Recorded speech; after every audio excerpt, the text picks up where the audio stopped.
من آمن بالله واليوم الآخر والملائكة والكتاب والنبيين وآتى المال على حبه ذوي القربى واليتامى والمساكين وابن السبيل والسائلين في الركاب وأقام الصلاة وآتى الزكاة والمؤفون بعهدهم إذا عاهدوا والصابرين في البأساء والضراء وحين البأس أولئك الذين صدقوا وأولئك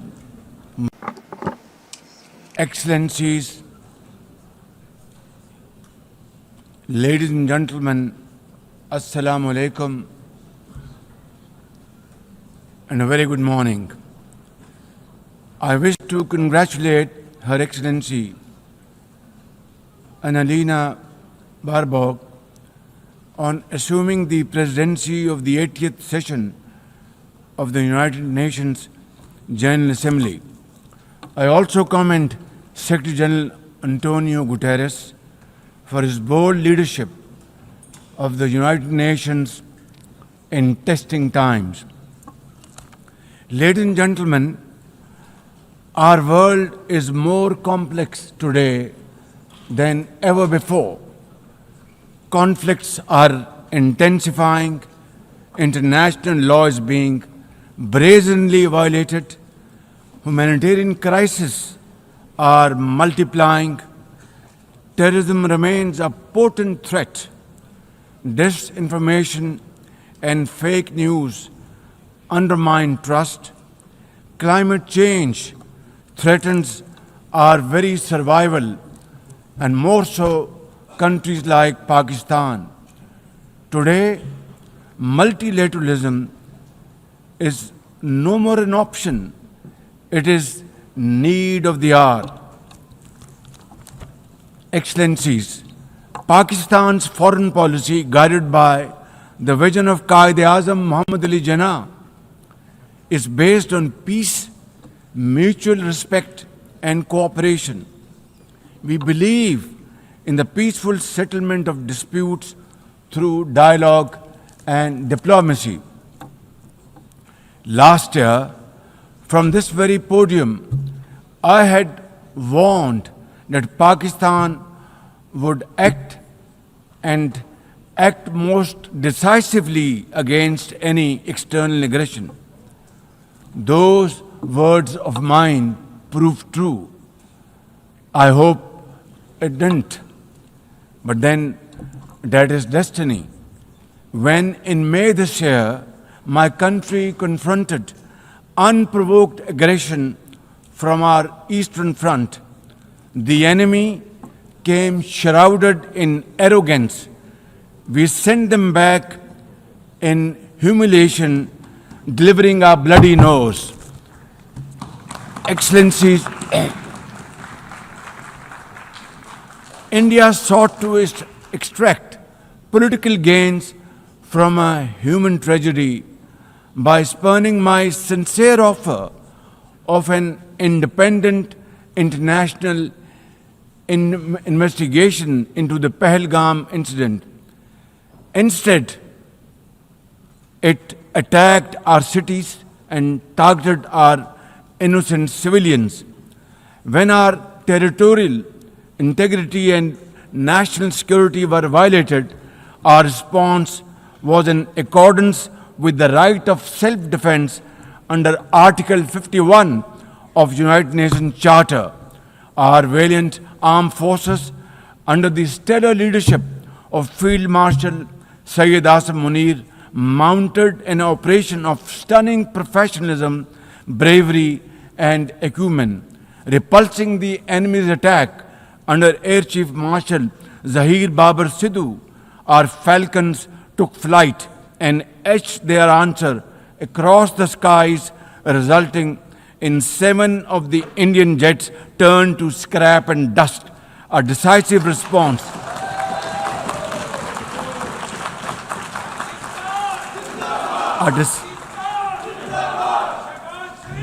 A decisive response to the aggressor that will echo through the annals of history. To the fearless architects of this victory, to every officer and soldier, heirs of our martyrs, their names are forever engraved in glory. To the mothers of our martyrs, their courage guides our path forward, and their sacrifice shall never be in vain, inshallah, God willing. And to every Pakistani, you stood as one unbreakable wall, a bunyanum marsus.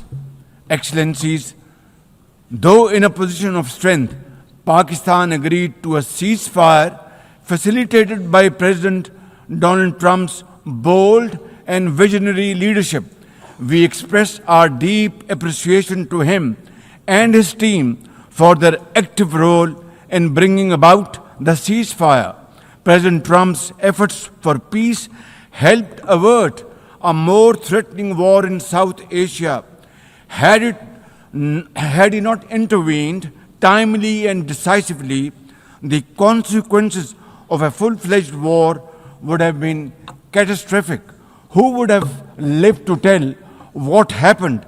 And therefore, in recognition of President Trump's wonderful and outstanding contribution to promote peace in our part of the world, Pakistan nominated him for Nobel Peace Prize. And I think this is the least we could do for his love for peace. And I think truly he's a man of peace. Ladies and gentlemen, we're also grateful to our friends and partners, including China, Turkey, Saudi Arabia, Qatar, Azerbaijan, Iran, UAE, and of course, UN Secretary General for extending their diplomatic support to Pakistan at this crucial time. Excellencies, we have won the war, and now we seek to win peace in our part of the world. And this is my most sincere and serious offer before this August Assembly of the World Nations. Pakistan stands ready for a composite, comprehensive, and result-oriented dialogue with India on all outstanding issues. South Asia requires, ladies and gentlemen, proactive rather than provocative leadership. India's unilateral and illegal attempt to hold the Indus Water Treaty in abeyance defies the provisions of the treaty itself, as well as the norms of international law.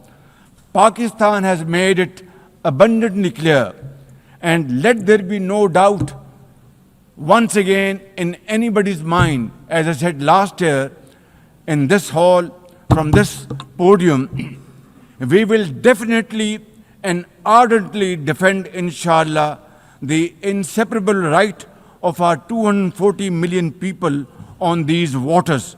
To us, any violation of this Indus Treaty represents an act of war. Ladies and gentlemen, through this august House,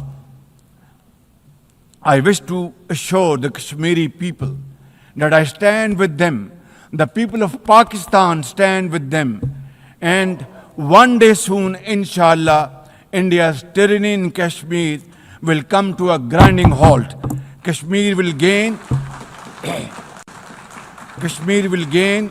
its fundamental right to self-determination through an impartial plebiscite under the auspices of this very organization, United Nations. Excellencies, the plight of the Palestinian people is one of the most heart-wrenching tragedies of our times. This prolonged injustice is a stain on the global conscience and our collective moral failure. For nearly 80 years, the Palestinians have courageously endured Israel's brutal occupation of their homeland in the West Bank. Each passing day brings new brutality, illegal settlers who terrorize and kill with impunity, and nobody can challenge them and question them. And in Gaza, Israel's genocidal onslaught has unleashed unspeakable terror upon women and children in a manner we have not. Little baby, we have all heard her trembling voice on that phone call, which little Hind made as she struggled to stay alive under Israeli onslaught and atrocities. Can you imagine that little girl, Hind Rajab, as if she was our daughter? Can you imagine not having the compassion to spare her life? My agony and the agony of the entire Muslim Ummah, indeed, I think, the agony of all the nations on the planet is that we failed Hind Rajab, and she will not forgive us in this world and the world hereafter. As they say, ladies and gentlemen, the smallest coffins are the heaviest to carry. I, for one, would know, for I too carried the tiny coffin of a 7-year-old Irtiza Abbas during the recent confrontation with India. He was only 6 years old. Therefore, we cannot and we must not fail these children of Gaza or any child anywhere in the world. We must find a path to a ceasefire now and just now. Pakistan firmly supports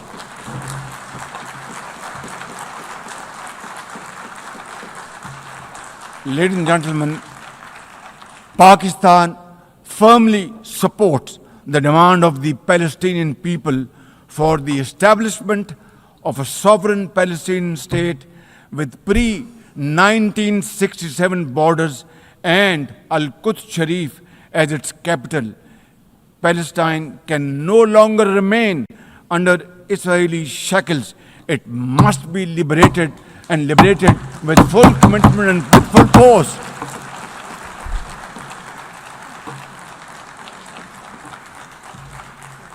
Excellencies, as far as Pakistan is concerned, we were among the first to recognize Palestinian statehood in 1988. And now we welcome the recognition of the state of Palestine by a number of countries recently around the globe, and urge others to also follow suit, because time and tide wait for none. We are further grateful for President Trump's timely initiative to invite Arab Islamic states 3 days ago here in this building for a consultative session at the United Nations. And I was also part of that consultative process. And I think, and I hope and pray to God that it has rekindled hope for a ceasefire in the nearest future, for which the credit must again be attributed to President Trump for this peace initiative. Excellencies, Israel's recent attack on Doha and its continued violations of the sovereignty and territorial integrity of numerous countries is reflective of its rogue behavior. Pakistan stands unwaveringly with our brothers and sisters in Qatar. We also support all efforts for a peaceful resolution of the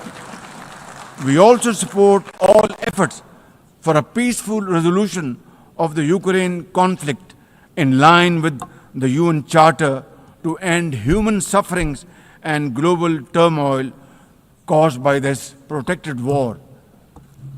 Madam President, Pakistan condemns terrorism in all its forms and manifestations.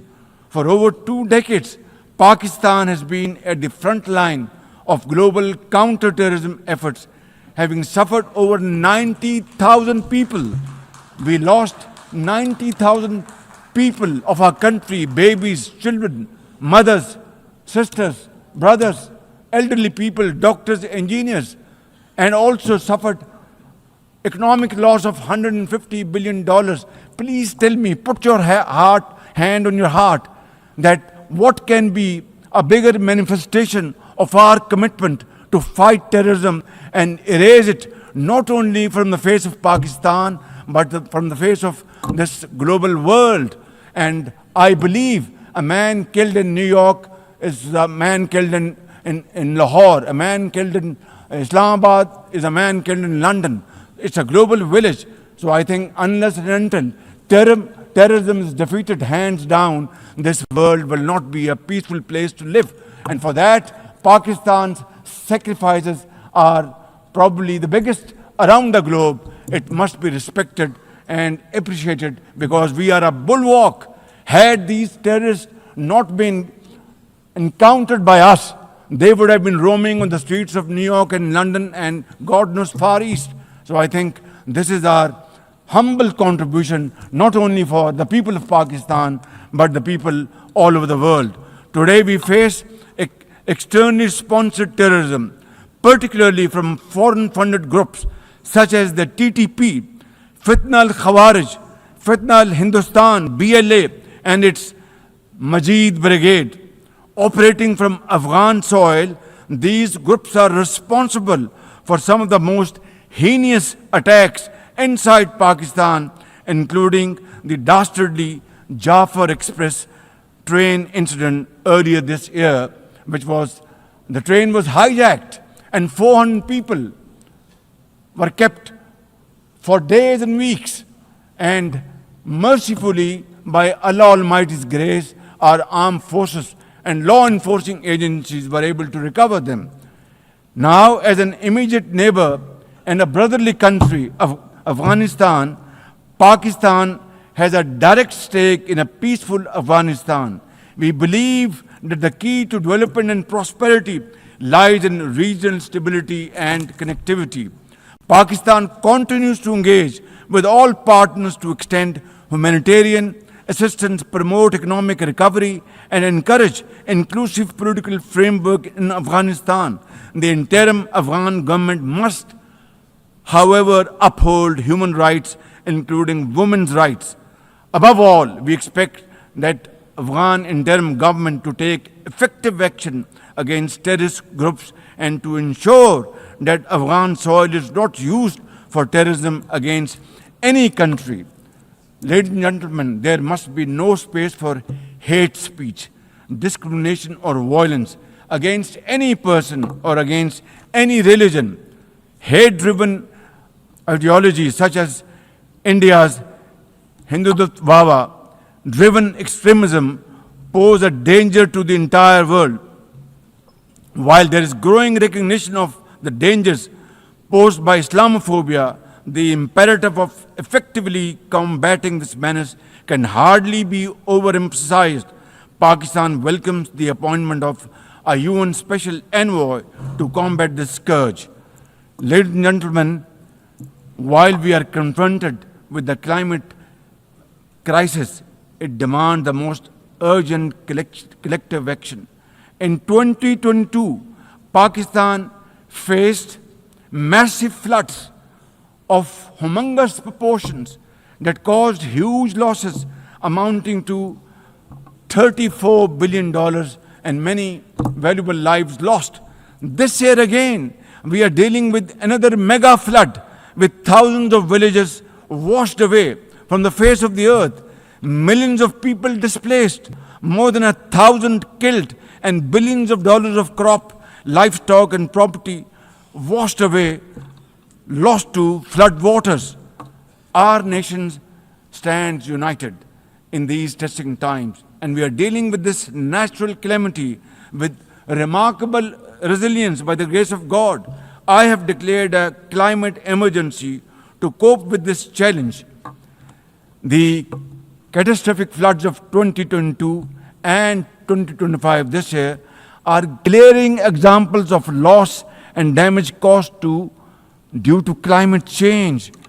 Pakistan, to the contrary, my honorable guests in this hall and through the cameras around the globe, Pakistan contributes less than 1% of global emissions annually, yet it continues to face the relentless brunt and muddy waves of climate change. And then we are told to borrow loans and add on to our debt, huge debt pillars we have over the period of time. This is not fairness. This is not equality. This is not justice. This is not fair play. How can you expect a country which is a developing country facing humongous flood challenges every year due to climate change and no fault of ours, and yet we are told to borrow more loans? I think borrowing loan would be destroying your economy. We will be better off than not borrowing loan and standing on our own feet, working hard, tirelessly, blood and sweat, and we will, inshallah, make Pakistan a great country, inshallah. Ladies and gentlemen, while we deal with climate change, I bear good tidings on the domestic economic front. Socio-economic development and the welfare of our people are among my government's foremost priorities. We have successfully implemented deep-rooted structural macroeconomic reforms, modernized and broadened our taxation system, intensified efforts to mobilize productive investment, and embraced digitization, AI, and crypto as the tools of the future. Strategic partnerships, including our all-weather cooperation with China through the China-Pakistan Economic Corridor under President Xi Jinping's landmark Belt and Road Initiative, are contributors to our progress as I speak. I admire the vision and foresight of President Xi Jinping, whose recently launched Global Governance Initiative, along with other global initiatives, offers a comprehensive framework for a more just, fair, and inclusive development. Excellencies, as a non-permanent member of the UN Security Council, Pakistan is playing its constructive role in conflict prevention. The unanimous adoption of Resolution 2788 under our presidency of the Council has renewed our collective commitment to multilateralism, respect for the UN Charter, and effective implementation of UN Security Council resolutions. Excellencies, at the end, let me assure you that Pakistan will always stand for peace, justice, and development, for a revitalized United Nations, and for cooperative and multilateralism that is fair and inclusive and delivers for all. Therefore, let this 80th anniversary not simply commemorate history, let us make history and chart a future for the next 80 years with these United Nations as enduring hope for global good. Let us truly strive to become better together. Thank you very much. United Nations, long live. God bless you.